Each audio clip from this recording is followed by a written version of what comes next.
The City of Vancouver and members of the Indigenous community gathered Monday to recognize the United Nations Declaration on the Rights of Indigenous Peoples Action Plan. The city's work to develop an action plan follows the similar process and work that has happened both with Canada and the province of British Columbia, but makes Vancouver the first city in Canada, if not the world, to take the UN Declaration and use it as a framework for reconciliation, working with the local First Nations. The task force was convened in partnership with the City of Vancouver, Musqueam Indian Band, and Squamish Nation.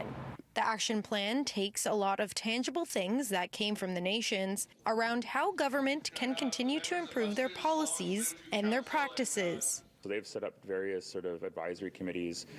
They've had members on the board from Musqueam in the past and recently, and so there's been a lot of work to enhance that relationship. The task force says they worked closely with the city to ensure the nation's needs were met.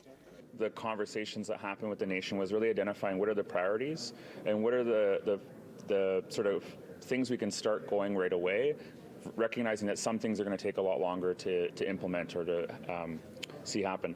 The initial UNDRIP action plan identified 18 action groups to begin implementing over the next 5 years, including relationship foundations and cultural presence. There's a lot of work to advance sort of cultural recognition and protection of cultural spaces and cultural sites that are important to Musqueam and Squamish and Tsleil-Waututh.